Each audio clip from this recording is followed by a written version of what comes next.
Hola, soy Beatriz Roger. Este es el podcast de Despierta y lo que nos hemos propuesto es que aquí encontréis los mejores testimonios y a los mejores profesionales en el mundo de las adicciones. Hola, ¿qué tal? Bueno, venimos con un nuevo podcast de Despierta y hoy tenemos invitado aquí a una persona que ya es un amigo, Paco. Hola Paco, ¿cómo estás? Bienvenido. Muy bien, muchas gracias. Gracias a ti por asistir y por venir a dar un testimonio. ¿Qué te parece? ¿Empezamos? Te pregunto ya, Perfecto. te acoso. Sí, hombre, ya sabes, yo encantado, muy contento de compartir mi experiencia siempre que pueda ayudar. Pues la verdad que ayudas. Lo que necesites. Siempre ayudas mucho, además vienes mucho a las terapias, participas. Bueno, da gusto oírte, que lo sepas. Gracias. Por mi parte. Casi es más terapeuta que yo. Oye, me va empezando un poco por el principio. Yo primero te diría, ¿cuántos años hace que tú dejaste de consumir? 15. 15 ya, 15, madre casi mía. 15, No sí. está mal, ¿eh? No está mal. Vale, pues con la perspectiva del tiempo, antes de abordar el tema del tratamiento en sí, te preguntaría, ¿qué es, ahora que ha pasado tanto tiempo, para ti exactamente la enfermedad de adicción? Una pregunta intensa, ¿eh? Para empezar, ¿eh? Larga. La adicción al final es como cualquier otra enfermedad. Es como cualquier otra enfermedad que es algo que no depende para nada de ti. Es algo con lo que no hay fuerza de voluntad que pueda con ella. Hay un tratamiento terapéutico testado que funciona igual que cualquier otro tratamiento médico para cualquier otra enfermedad. Al final creo que es un resumen muy esquemático de lo que es para mí la enfermedad de la adicción, pero es que lo siento así. Después de haberla sufrido y seguir sufriéndola, obviamente, pero gracias a Dios ese sufrimiento se ha convertido en alegría. Luego ya entraremos en el tema, pero ser adicto, la verdad es que cuando ya estás recuperado, pues creo que te da valor añadido como persona, pero al final es como superar cualquier otra enfermedad. Pues tienes un tratamiento que si lo sigues, funciona. Y una pregunta más, antes de abordar lo que sería el tratamiento, Paco, toda tu experiencia, porque es algo que siempre me genera mucha curiosidad pensar cómo lo estáis viviendo, ¿vale? Entonces, puesto que de esta enfermedad se dice que es bio, que empieza en el cerebro, psico, que luego afecta a la psicología de la persona, y social, porque después afecta al entorno, después de tantos años ya sin tomar y con el recuerdo permanente, que seguro que lo tienes, sí, de lo que pasó. Sí. ¿Por qué crees que es tan importante que hagamos esta distinción desde el inicio? Es decir, que no se trata de una personalidad alterada, que por estar alterada vas y consumes, sino al revés. Bueno, no estoy seguro de entender del todo la pregunta, si te soy sincero. te la vuelvo a hacer, te la vuelvo a hacer. Vale, los doctores que han sido eminencias en este sentido dijeron que la enfermedad de adicción empezaba en el cerebro, porque hay un porcentaje de personas, 10% se dice, pero yo personalmente pienso que es bastante más elevado, que dicen que a la que empiezas a consumir, esa vulnerabilidad que tienes en el cerebro se desarrolla, y ahí empieza el desarrollo de la enfermedad. Hay tendencias, ¿vale? Y hay ideas, hay filosofías que dicen que la gente que acaba desarrollando un tema de adicción a las sustancias es porque previamente ya les pasaba algo. A mí me interesa mucho puntuar porque no es así. No, yo no estoy para nada de acuerdo con esto. De hecho, yo me miro, echo la vista atrás, yo y sigo siendo una persona muy normal, un chico muy normal. Un chico que hasta que entró en contacto con el consumo y un consumo prolongado, pues era completamente normal. Amigo de sus amigos, un tío divertido, un tío en casa, con mis hermanos, con mis hermanas, con mis padres. Deportista, una vida muy, muy normal, muy, muy normal. Estudiante, sí, o sea, tampoco primero de la clase, pero siempre he ido haciendo, nunca había tenido ningún problema de ningún tipo, ni problema social, ni académico, ni en casa, al contrario, en mi casa pues se me dio la misma educación que a mis hermanas, no teníamos ningún problema, con mis padres siempre había una relación fantástica hasta que entró el consumo prolongado y hasta que se desarrolló la adicción, pero yo no creo que sea consecuencia de nada. Exacto, es que esto para mí es muy importante destacarlo porque creo que hay mucha confusión con respecto a este tema. Y la experiencia nos dice que realmente es un tema médico y cómo sucede, ¿no? Que es como unos escalones que vas bajando, vas subiendo, no sé. Completamente. Mira, yo este fin de semana hablaba con un amigo de toda la vida que me decía, no, pues es que claro, el tema de las drogas, el psicoanálisis, hay que averiguar por qué empiezas a consumir. Y yo siempre pienso, me refiero a esto. O sea, no busques, soluciónalo, punto. No creo que haya un motivo que te obligue a consumir, al menos en mi caso. Supongo que quizás sí que habrá gente que quiera evadirse de algo por algún tema en concreto, pero no creo que tenga nada que ver con desarrollar la enfermedad de la adicción, el buscar, el evadirte con algo. Creo que son dos cosas completamente diferentes. Sí, al menos en mi caso, y por lo que llevo de experiencia tantos años en tratamiento, veo a gente muy normal que ha empezado a consumir y a raíz del consumo pues ha pasado todo lo que ha pasado en sus vidas, pero no ha empezado a consumir por nada. Yo empecé a consumir pues porque, pues no lo sé, porque salía con mis amigos y bebían cerveza, pues yo también, y si fumaban un porro, pues yo como un idiota, pues bueno, pues va, igual que tú, si tu mejor amigo se tira por el balcón, pues si tienes 15 años quizás te tiran por el balcón porque eres tonto. Sí, es así. Pero ya me entiendes. Sí, te entiendo perfectamente. Venga, entonces, abordado este tema, cuéntanos un poquito tu historia. ¿Qué destacarías? ¿Por dónde empezarías? ¿Qué te pasó? ¿Cómo...? Sí, bueno, mi historia al final es la de todos. Como te decía, no sé, yo empiezo a consumir pues como todo el mundo, de una manera social, ocio, sales con los amigos. La verdad es que salimos muy jovencitos, yo creo que con 15 años pues ya estábamos yendo a alguna discoteca de tarde, y pues te tomabas una cerveza, te tomabas una copa, en fin, lo que hacía todo el mundo. Lo que sí mirándolo hacia atrás, lo que sí que me doy cuenta es que en mi caso nunca había suficiente. Es decir, al principio era un consumo normal, te cogías una borrachera con tus amigos pues igual que los demás, pero con el paso del tiempo pues tú siempre quizás bebías un poco más, quizás buscabas una sensación más fuerte constantemente. Acababas peor. Te dabas cuenta de que quizás pues escondías que bebías un poco más, quizás. Pero no era algo que... Dramático, porque yo qué sé, si estabas en una discoteca, por ejemplo, por poner un ejemplo tonto, que estabas tomando una copa, tal, con los amigos, pues quizás tú sin que nadie te viese te tomabas un chupito.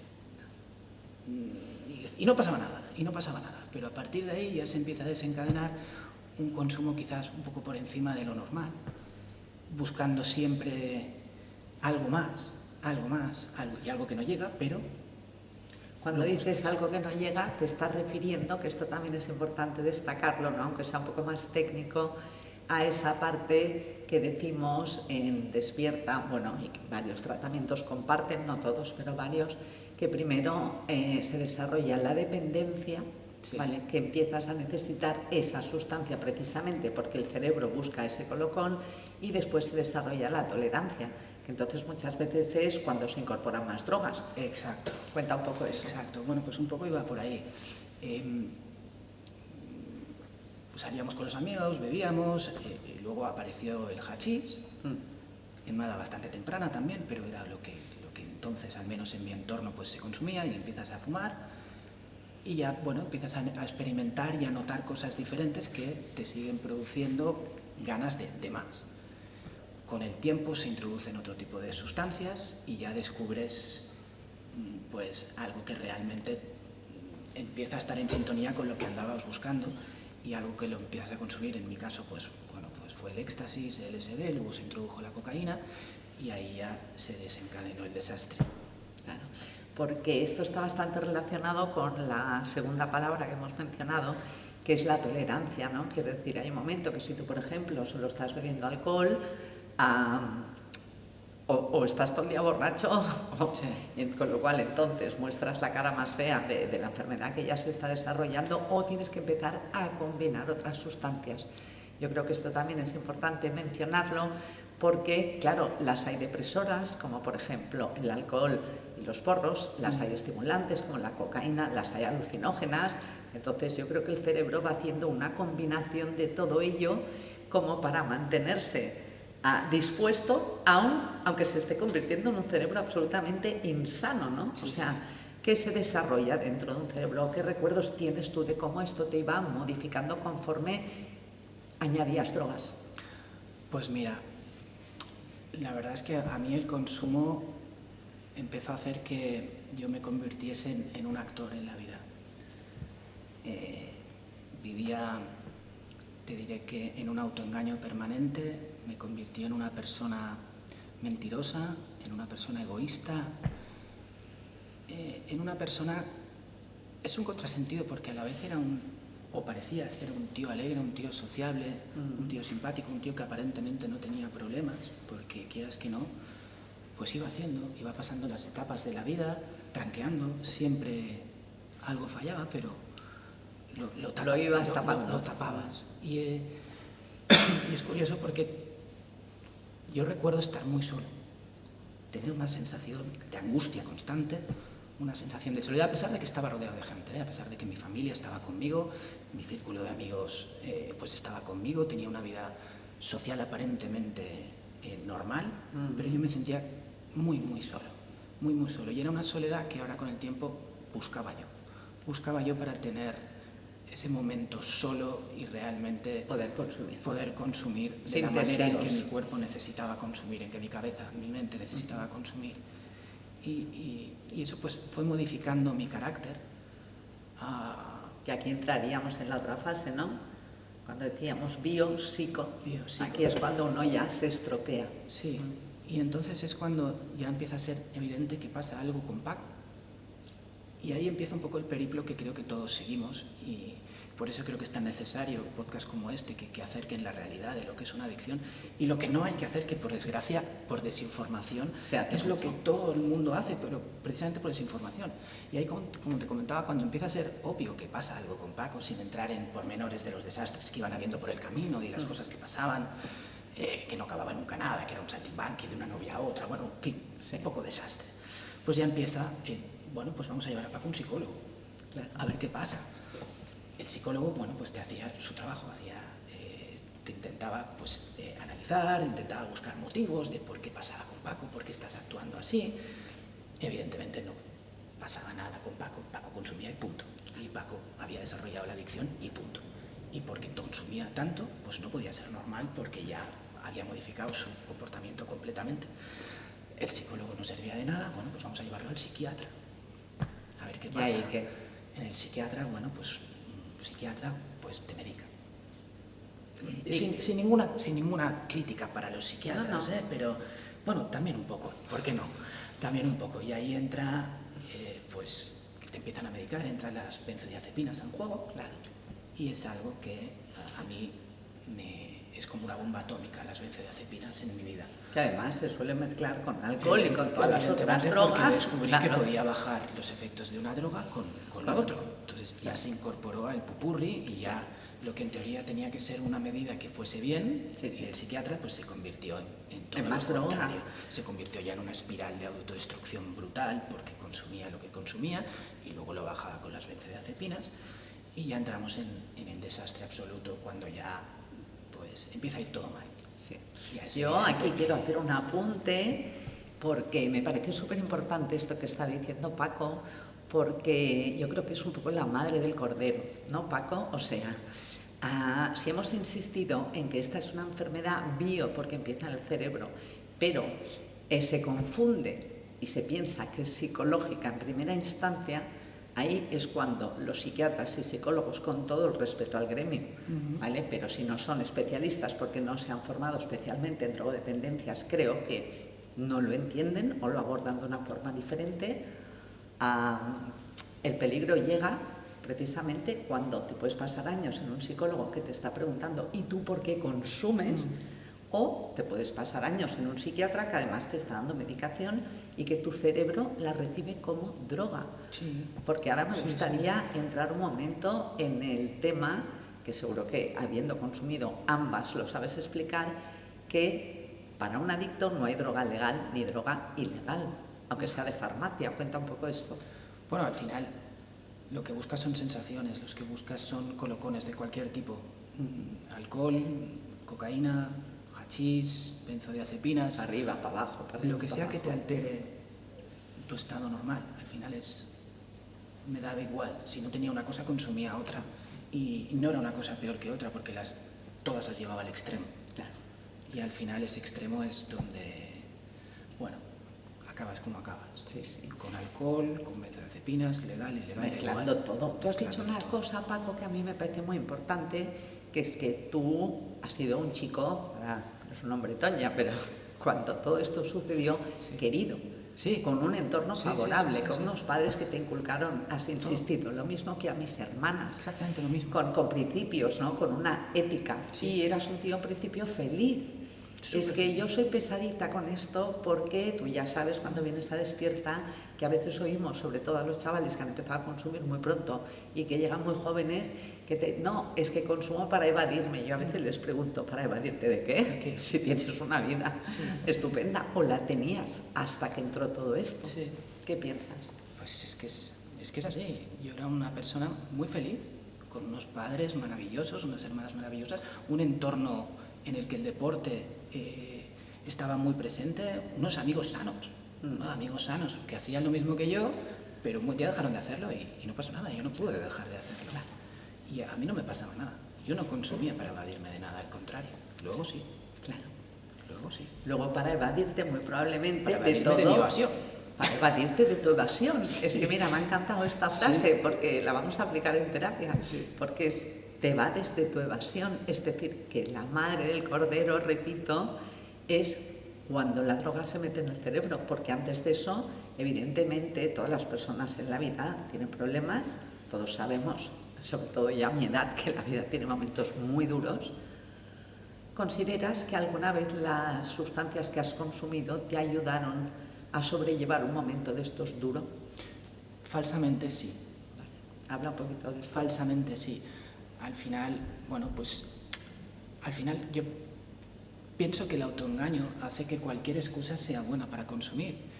Una desgracia es una excusa fantástica para consumir. Sí. Como tú te has vendido que eso te va a ayudar, pues ya te crees que te ayuda, pero ahí está el autoengaño del adicto, ahí está el que al final cualquier excusa es buena. Tú mismo provocas esas desgracias de manera inconsciente, porque al final cuando se ha desarrollado la adicción, cuanto más recursos tenga una persona, pienso que es peor, porque tu cabeza enferma va a utilizar todos esos recursos en tu contra. Te va a engañar a ti mismo y va a hacer que seas el gran engañador de tu entorno. Y puedes manipular más. Puedes manipular. De hecho, pienso que cuanto más brillante es una persona, más largo es el silencio clínico antes de que sea evidente que tiene un problema, porque tienes muchos recursos para engañar a todo tu entorno, sobre todo engañarte a ti el primero, y eso provocar un engaño en todo, porque eres capaz de más o menos llevar tu vida, pero es mentira, y tú sabes que es mentira, y tú sabes que estás solo ahí, y tú sabes que cada vez eres más desgraciado porque No lo dices, pero lo sabes. vas haciendo el agujero más grande, más grande, más grande, más grande. Sí, sí. Es como cavar tu propia tumba. Sí. Esos finales, que otra frase que repetimos, que tú que estuviste en un centro de ingreso que todos conocemos, esa frase que dice, no tienes problemas y por eso te drogas, sino que tienes problemas porque te drogas. ¿Qué dirías de este eslogan un poquito? Bueno, al final sí, tú tienes problemas porque te drogas, porque es que es así de sencillo. Yo fue quitar el consumo, modificar mi conducta vía tratamiento para ser una persona normal. Yo no tengo ningún problema más allá del de la vida de cualquier persona normal y corriente. Exacto. Sí, sí. Yo sin consumo no tengo problemas. No tengo problemas serios, quiero decir. Claro, problemas claro. de un marido, de un empresario, de un padre, de un Problemas hermano. de la vida, Problemas de la vida, pero más allá de eso no tengo ningún problema. Con el consumo los tenía todos. Todos. Todos, sobre todo. El principal problema era yo mismo conmigo mismo. Claro. Esa sensación de soledad, de tristeza, de depresión constante. Es que se puede la piel de gallina. Duro, ¿eh? Sí.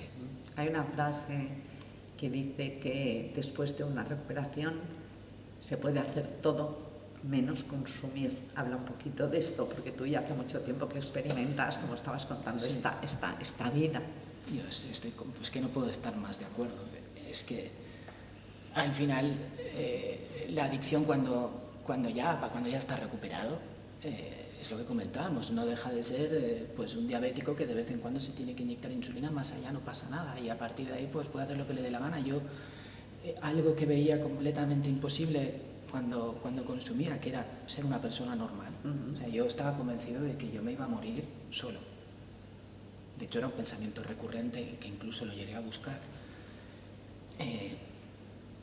El mirar, el echar la vista atrás y pensar lo que yo creía que iba a ser mi vida cuando estaba consumiendo y lo que fue después, es que es la noche y el día. Yo fue quitar el consumo, recuperarme y volver a encontrarme conmigo mismo, con el deporte, encontrar a una persona fantástica que escogí yo para que fuese mi compañera de vida. Es que hasta lloraría. El tener a mi hijo, el poder acompañar a mi madre en la transición que hizo en su muerte, pues era algo que no jamás pensé que podría hacer. Te duele. Sí, normal. Pero bueno. Normal. Vale, pues mira, vamos a aprovechar un momento, este momento emotivo, porque y es salirnos quizá un poco del guión, ¿vale? Así te recuperas un poco de la emoción. Estoy perfecto, estoy... No, lo sé, y además lo normal cuando se habla de eso es emocionarse y estar triste. Y Paco, yo esto lo digo personalmente y creo que en Despierta todos lo compartimos bastante.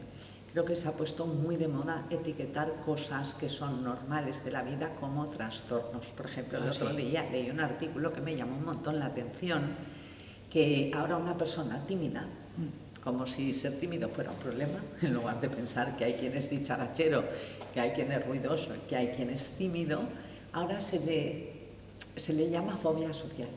Sí. Es decir, y se etiqueta a la gente, se los lleva a los médicos, les da una pastillita. A mí personalmente todo esto me parece una barbaridad. Tú ya sabes que nosotros en Despierta no medicamos, al contrario. Cuando la gente nos llega muy medicada, una doctora internista, muy buena por cierto, va haciendo la bajada con mucho rigor hasta que la gente se queda sin pastillas porque son innecesarias. ¿Por qué crees que se ha puesto tan de moda este tema de convertir situaciones de la vida en problemas? Por ejemplo, a veces todos estamos tristes, ¿no? Y a veces estoy triste, tú a veces estás triste, Paco.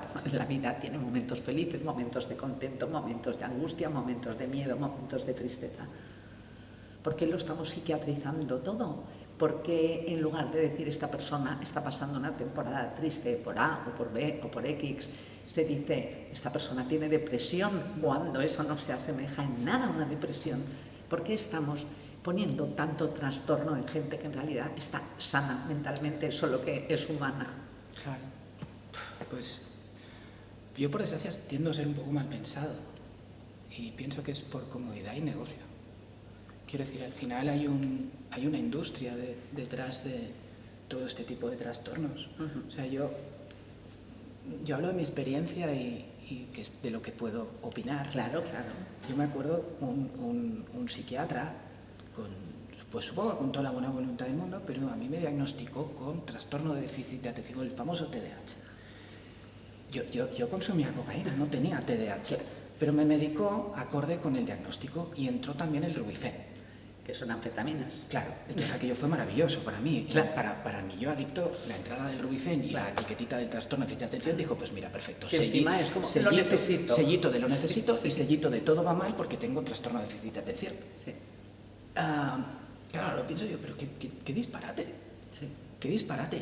Y lo que se está viendo ahora, como tú bien dices, pues yo, no sé, yo a mi hijo ahora con perspectiva de padre, si veo que hay algo que mi hijo, pues quizás lo intento de otra manera, de pues más disciplina, más deporte, más estar encima suyo como una persona normal e intentar pensar que lo único que necesita es unas estructuras, un camino, una guía, unos hábitos, unos buenos hábitos y no buscar razones de por qué te pasa. Evidentemente, si con el tiempo vemos que aquello no se soluciona, pues ya dirás, claro. Vamos a mirarlo, pero así de saque, no, este niño tiene trastorno límite de personalidad, este niño tiene TDAH. Bueno, si lo has visto una vez, si has hecho unas pruebas que quizás mañana te dice otra cosa, porque tienes 6 años, no lo sé. Pero ya te digo, tiendo que es comodidad, y tiendo a pensar que es por comodidad y porque detrás hay una industria que por desgracia yo estoy bastante de acuerdo. Vende muchos medicamentos que no son necesarios. Sí. El otro día leí que a veces se hace antes el medicamento claro, de lo que se pone en la etiqueta, ¿no? Es como crear necesidades a nivel de marketing, pues pienso que en algunos casos, ojalá me equivoque, pero pienso que en algunos casos puede estar pasando. Igual que con la laxitud con la que se habla del alcohol. Hablemos un poco de esto, hablemos un poco del alcohol. Venga, desde tu perspectiva de persona que hace muchos años que no bebe, tú sabes que yo tampoco bebo. ¿Y qué dirías ahora, desde ahí? No sé, yo pienso que la cultura nuestra, pienso que es un disparate. Es como un rito de iniciación, ¿no? Claro, al final ¿tú pondrías a tu hijo en una situación de riesgo al borde de un precipicio? Vale. No. Que luego lo quiere hacer porque, mira, le gusta hacer puenting y ya es adulto para decidirlo y lo quiere hacer, bueno, oye, ¿qué quieres que te diga? Pero así la iniciación del alcohol, la banalización del alcohol, el quitarle tanta importancia, el algo social, el algo que hasta puede ser divertido, el algo que hasta el padre dirá, ostras, qué comorza se ha cogido, está interiorizado en nosotros y pensar es una locura, porque, como te decía yo, todos mis amigos, pues unos bebieron y siguen bebiendo y no pasa nada, y otros empezamos a beber igual, no bebimos ni más ni menos y acabó como el rosario de la aurora y se pudiera haber evitado. Sí. Con información y con hablar de las cosas tal y como son y llamarlas por su nombre. Estoy de acuerdo contigo, porque además has dicho una cosa que me parece súper interesante. El alcohol, que es una de las drogas más peligrosas que hay, es la gran puerta de entrada a todo lo demás. Claro. Y así como las otras drogas, me da igual, porros, cocaína, etc., etc., que volveríamos a entrar en el etiquetaje de droga legal o droga ilegal, el alcohol, por ser legal, no es menos peligroso. No, y además... parece que se celebre, ¿no? Totalmente. Y por la experiencia que tengo, que tú tienes más que yo, obviamente, por tu trabajo, yo he visto casos que la recuperación de un alcohólico puro ha sido muchísimo más complicada que en la de una persona con que ha añadido otras drogas. Exacto. Sí, sí, sí, sí. Pero mucho más, pero es precisamente por eso. Por eso, porque es que está tan al abasto de todo el mundo, tan enraizado en la cultura que es... Sí. Bueno, pues, oye, Parece... papá bebe, bueno, pues, oye, y el tío también, y la madre también, pero bebe más, vale. De hecho, pasa una cosa, Paco, que tú seguro que lo has comprobado, todos lo hemos comprobado, que hay un momento que cuando vuelves, lo diremos de una forma al ruedo, ¿no? Sí. Que sería, tú ya no tomas, Sí. has hecho un tratamiento, que ahora entraremos en lo que es el tratamiento, y vuelves a salir de noche, vuelves a cenar fuera, vuelves a tener una vida normal, a cantidad de gente le extraña, y no siempre para bien, que ya no se consuma alcohol. Sí. Yo me he dado cuenta que a veces hay gente que le resulta molesto. Sí. Es como que te insisten en que te estás perdiendo algo, te dicen, pero Paco, pero hombre, pero una copa ahora ya no. ¿No te vas a tomar una? No te vas a tomar una, pero ¿qué pasa? Sí. Esto resulta muy chocante. Es realmente sí, al principio no te diré que no me afectase, pero sí que me sorprendía muchísimo, ahora me río. Claro, yo me refiero cuando acabas el tratamiento y empiezas a avanzar. Sí, pero tú aquello ya lo has superado, tómate una tú, ¿no? Sí. Digo, hombre, pero ¿qué estás diciendo? Sí. No lo dices, pero lo piensas, total. Evidentemente, por el desconocimiento de la Totalmente. enfermedad. Pero... Yo suelo poner un ejemplo que a ningún exfumador nadie le diría, hombre, pero fúmate un pitillo, que esto ya lo tienes superado. Y en cambio con el alcohol, sí, constantemente. Estos muchos chicos y chicas jóvenes que siguen saliendo de noche cuando pueden otra vez, discoteca, tal, es una frase que la gente siempre comenta, ¿no? Que se han encontrado con alguien, pero ¿cómo aún no puedes beber? Esto es chocante porque yo siempre les digo, y esto quizá pueda resultar un poco molesto para alguien que nos vea, pero esto habla más de una necesidad de la persona que lo pregunta. Totalmente. Que de quien ha dejado de beber. Totalmente. ¿Qué dirías tú de esto? Pues totalmente, al final el consumo te provoca una sensación de euforia y de diversión falsa. Sí. Y el tener a alguien delante tuyo que se lo está pasando igual o mejor que tú, sin tomarse una copa, pues... ¿Sabes? Y dices, tómate una conmigo. Pues igual no, me estoy riendo muchísimo. Mejor. Claro, igual o mejor, porque yo lo veo ahora muchísimas veces, salgo a cenar, ya no salgo de juerga, evidentemente, porque eso ya es por la edad. Exacto. Pero salgo a cenar, la cena se alarga, oye, pues se tomar después del vino una copa, tal, y al día siguiente, por ejemplo, bueno, yo a las 7 de la mañana me levanto, me voy a correr. Fresco como una rosa. Fresco como una rosa y, oye, hasta media mañana no sé nada de los demás. Y ayer qué divertido. Y digo, qué divertido para ti, pues, para mí, porque yo a ti, a partir de las 11 no vi que te lo pasases bien. Vista, sí, claro, yo no vi que te lo pasases bien. Vi que repetías las cosas 4 veces, vi que perdías el hilo de las cosas. Digo, no sé, te lo pasarías bien en tu cabeza, porque yo no te lo vi pasar bien. Yo sí me lo pasaría bien. Sí. Y esto me pasa muchas veces y me río. Muy bueno, al día siguiente te dicen, ostras, qué bueno, ayer que me reí. Pues yo no te voy a reír tanto. o te vi reír de manera exagerada por algo que no correspondía, pero Sí, que tampoco hacía tanta que gracia. tampoco hacía tanta gracia. O que me repitas 6 veces lo mismo, que me toques de más. A mí que no me gusta mucho que me toquen. Y bueno, pues... Y no es que estuviese borracho perdido, ¿eh? No, no hace falta. Tenía esa falsa sensación de algarabía que... Sí. Bueno, ¿qué Bueno, quieres pues que te diga? me gusta mucho lo que dices, porque además creo que estamos haciendo, espero, un poco un recorrido por las diferentes aristas que incluyen este tema, que son muchas. Háblame un poco ahora, Paco, de cómo entre tú y tu familia conseguisteis llegar a tratamiento, que este es un momento muy importante. Sí, pues como te comentaba, después de dar, durante muchos años, después de dar tumbos por todos lados, después de no hablar de ese elefante que había en casa, El elefante en la habitación. el Sí. famoso elefante, pero por desconocimiento, bueno, pues al final, como todo adicto, cuando se prolonga el consumo pasan cosas. Y durante un episodio de estos fuerte, pues ya se decide buscar ayuda profesional en el sentido de, oye, lo hemos probado todo, vamos a buscar a alguien específico en drogodependencia. Pero es curioso que pasaron quizás 10 años, desde la primera vez que yo fui a un médico hasta que realmente pasó un incidente gordo de decir, ostras, esto hay que afrontarlo con profesionales. Y dices, pero claro. ¿y cómo yo no fui el primero de decir, vamos a un profesional ya directamente, Tú porque a un no especialista? podías. Sí, pero ellos por desconocimiento. Claro. Por desconocimiento total y por desgracia por ese engaño tan potente que es capaz de hacer un adicto, de hacer parecer que todo va bien. Sí. Y todo es un desastre, y hasta que el desastre no es evidente, no se afrontan las cosas como son. Y también creo, Paco, un poco, además de lo que tú dices, porque de alguna forma muchas familias, como no se entiende bien qué es la adicción ni por qué sucede, claro, como muchas familias piensan que si al adicto le pasa algo o tiene problemas o tal, se empiezan a complejar pensando, claro, no le hemos querido bien, no le hemos educado, claro, bien. Es la tortura para ellos. Es la tortura, y entonces cuesta mucho poner este nombre. Cuando en realidad, si la enfermedad se entiende como lo que es, como una vulnerabilidad neuronal que existe en el cerebro, la familia se descarga de culpa y entonces tiene que ponerse en acción, ¿no? Totalmente. Y dónde mejor que es el dicho aquel de zapatero a tus zapatos. Exacto. Entonces dejas de dar vueltas. Bueno, exacto, total, que tú consigues llegar a un sitio en el que te ayudan. Sí, me llevan a yo, evidentemente, no sabía ni dónde estaba, pero a mí, bueno, pues sí, por fin acabamos en un sitio donde se llamaban las cosas por su nombre. Por su nombre. Y ahí, bueno, al principio es una tortura, al principio es durísimo, pero una vez empiezas a asimilar y a entender lo que te pasa, y tu entorno también es liberador, porque se va la culpa, ese sentimiento de culpa brutal que nunca se va, empiezas a entender lo que te pasa. Y empiezas a saber que tienes que hacer eso por supervivencia. A mí muchas veces me dicen, oye, ¿qué mérito tienes? Y digo, mira, no me lo quito, pero yo sé que he tenido que hacer esto por supervivencia.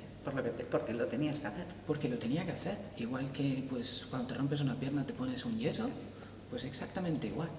Y eso es liberador. Empezar a entender lo que te pasa, empezar a, después de mucho tiempo de robotizar el comportamiento, de cambiar las conductas, de crear buenos hábitos, empiezas a verle sentido a las cosas. Empiezas, en mi caso, cuando me quitaron las benzodiazepinas, yo dije, ya está, es oficial, no voy a dormir nunca más. Nunca más. Algo que mucha gente piensa. Sí, pero bueno, oye, sí lo pasé mal, pero ahora que entró el deporte de por medio, entraron buenos hábitos, entraron unos horarios coherentes, una vida normal, pues llegaba a la cama agotado y me dormía. Claro. Y cuando me empecé a dormir y me despertaba bien, era cada día descubrir algo. Y era cada día algo que me motivaba a decir, ojo, que esto quizás está funcionando. Quizás, ¿eh? Sí. Ya sabes que... Sí, hay un tiempo que cuesta. Hay mucho, sí, el tiempo y que cuesta muchísimo, y que aquello es espantoso.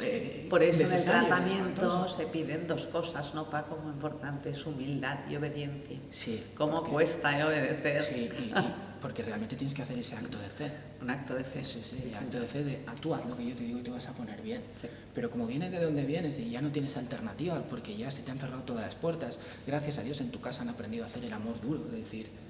Importantísimo, básico. Ahora es esto, si no hay esto no hay nada más. Y si no te vas a la calle. Y como al final eres un cobarde, porque un adicto, somos cobardes, pues tienes que hacer aquello, pero le vas empezando a encontrar sentido, y cada día más, y cada día más, y cada día pues, poníamos el ejemplo antes de correr. de que te encuentras muy mal al principio y dices, ves a correr, ponte bambas y a correr. Yo, voy a correr, tú te has vuelto loco, corrías 100 metros y me tenía que parar porque me ahogaba. Pues igual que en el tratamiento, cada día podía correr un poquito más. Y cada día le encontraba más agradecimiento y más bienestar al correr, al tratamiento, al no mentir, al no engañar. Descansar de las mentiras. Descansar que de pesan, mí mismo y de decir, poder mirar a mi padre a la cara y abrazarlo y abrazarlo sinceramente, y a mi madre y a mis hermanas. Y aquello fue liberador. Y cada vez te motivaba más el hecho de encontrarte mejor, sin quitarle lo duro que era aquello, lo duro que fue pasar. Es que la mayoría de las cosas muy serias de la vida son duras. Eso lo aprendí, todo lo que mola de la vida cuesta. pero esto es algo que estamos perdiendo un poco de vista. Ese aprendizaje es maravilloso. El pasarlo tan mal para conseguir estar bien, yo creo que me ha aportado tanto en mi vida, que yo ahora no es que me encuentre, no es que sienta que soy un Superman, pero sí que sé esforzarme para conseguir lo que quiero. Y yo no sabía. Y pienso que hay mucha gente que no le da el valor que tiene el esfuerzo para conseguir algo. La inmediatez que hay hoy en día nos está matando. Porque yo creo, esta es una opinión personal, pero no creo que ande yo muy equivocada en esto, creo que se está denostando la cultura del esfuerzo porque la gente equivocadamente cree que cuando tú te esfuerzas para algo lo haces para otro. Exacto. Me da igual, o para un empresario que te pague, o para alguien que te emplee, o para no sé qué. Yo no. Yo pienso que nuestros esfuerzos personales, los que atañen a nuestra propia vida o a la de nuestros seres queridos, que de verdad son las vidas que nos importan, también acotemos un poco lo que nos importa a la gente, es brutal porque es una sensación interna que supongo que mucha gente la ha experimentado, pero que, ¿sabes? Ese eslogan de un anuncio que había, esto no tiene precio, pues eso no tiene precio y eso te construye. Totalmente. Claro. Yo pienso que la experiencia de recuperarte de una adicción es tan enriquecedora, tan enriquecedora, que pienso que la persona adquiere un valor añadido importante después de haber sido capaz de superar eso, pero superarlo después de haber entendido que lo tenías que hacer por supervivencia. Sí, totalmente. Porque yo estoy cansado de ver aquello que cuando lo decían, yo decía, están locos, que la adicción solo tiene 3 caminos: el cementerio, el psiquiátrico o la cárcel. Por desgracia, puedo contar cuánta gente se ha ido por el camino. Sí. Cuánta gente... Sí, todos podemos. Cuánta gente se queda por el camino. Desgracia, en cualquiera de los 3 sitios, pero se queda por el camino. Y varios en los 3 sitios. Sí, también, porque a veces uno te lleva al otro y el otro, y luego hay un final, ¿no? Muy triste. Y Paco, ¿por qué te parece, que estoy convencida que te lo parece, no te lo he preguntado, pero parto de esta base, tan importante la terapia de grupo? ¿Por qué tiene que ser terapia de grupo para que uno se recupere de verdad? Porque es mucho mejor que el tete-a-tete, una visita con el terapeuta o la terapeuta. Claro. El grupo, ¿qué significó para ti? El grupo fue lo que me salvó. El grupo me salvó la vida. La terapeuta, la terapia, el grupo. Al final pienso que juntarte en un grupo de terapia con adictos en todas las fases de la recuperación, gente que está bien, gente que acaba de entrar, gente que pues va de salida años, ya, otros que están de salida, otros que de vez en cuando aparecemos ya estando bien. Lo que haces tú, que se te agradece. Claro, faltaría, encantado. Al final, pues es un grupo de personas que eres tú. Es un grupo de personas al que no puedes engañar. Es un grupo de personas que lo que tú estás hablando lo está hablando él, lo que tú estás sintiendo lo ha sentido él y él lo va a sentir antes que tú. Y la fuerza del grupo, la fuerza que tiene el grupo sobre ti, el apoyo que tienes, la sensación de poder hablar de cualquier cosa con una persona que te va a entender, que va a empatizar contigo, que te va a apoyar, es maravilloso. Y es lo que hace, esa presión de grupo es la que hace que pues quieras ir para adelante. Él lo está haciendo bien y yo estoy encantado de que él lo haga bien y él está encantado de que yo lo haga bien. Claro. Y nosotros estamos encantados de que todo el grupo lo haga bien y todo el grupo está encantado de que tú lo hagas bien. Y es un reflejo, es un efecto espejo. Es un efecto espejo y ese abrigo te tira para adelante. Igual que cuando haces algo mal, todo el grupo va a reaccionar, no contra ti, pero todo el grupo va a saber que lo estás haciendo mal. Y tú te vas a sentir mal porque ellos se sienten mal. Y eso es maravilloso. Es maravilloso porque te recuperas con los demás, participas de la recuperación de tus compañeros, ellos de la de ti. Sí, sí. La comunidad que creamos entre nosotros, con las llamadas de teléfono, la confianza que tenemos los unos con los otros. Y el respeto. El respeto, la humildad para haber tenido otro compañero. Yo cada vez que voy a una terapia aprendo. Cuando veo a alguien que acaba de entrar, la humildad para decir, yo soy él. Es una maravilla, y la empatía que se crea en un grupo de terapia es indescriptible. A mí también me parece brutal. Oye, acabamos, dime, en 3 palabras, venga. Acabamos porque tenemos que acabar, ya sabes que yo estaría aquí contigo todo el día. ¿Por qué Despierta? ¿Qué te gustó de Despierta? Todo. Hombre. Todo. La honestidad para con el tratamiento, la manera de expresarlo y la manera de tratar tan humana, tan cercana y tan sincera. No lo sé, te podría decir muchísimas cosas, pero es que 3 me las has acotado mucho. Necesito muchas más palabras. Pero me gusta que lo digas, porque yo creo que nos gusta muchísimo nuestro trabajo. Sí. Es una pasión, Sí. O sea, esto pienso que ha de ser un trabajo, pero también una pasión, porque si no te cansarías, ¿no? Creo que ninguno nos cansamos. Totalmente. Y yo te digo que me encanta y me emociona, ya lo sabes, cuando Sí. te vemos llegar y cuando me pones un WhatsApp diciendo, vea, hoy me acerco a la terapia, porque aportas un montón. Y venga, va, si quisieras añadir 2 cosas más, ¿qué encuentras diferente? Porque al final se trata un poco de esto, entre Despierta y otros sitios. Vale, yo donde me recuperé con mi grupo solo tengo palabras de agradecimiento. Claro. Siento un cariño por ellos brutal y gracias a Dios hoy estoy aquí, gracias a ellos hoy estoy aquí sentado, Claro. con todos los terapeutas que he tenido, con todo mi grupo que he tenido. Pero estar con vosotros, la manera en que enfocáis el tema, la encuentro diferente en el sentido de que se crea un vínculo más allá que la mera... Más liberadora. Más liberadora que la mera terapia de... No lo sé, yo cada vez que vengo me encanta cómo hacéis las cosas después de haber visto tratamientos que ya te digo, solo tengo palabras de agradecimiento para ellos, pero la cercanía, la honestidad, la sinceridad y el cariño con el que tratáis. Y a veces somos duros, en Despierta. Bueno, a veces sois necesariamente duros. Pero Oye, básicamente Paco, es eso. gracias, guapo, Gracias a vosotros. Y si puedo ayudar en lo que sea, ya sabes que... Esperamos que sigas haciendo lo que seguro que lo harás. Bueno. Gracias.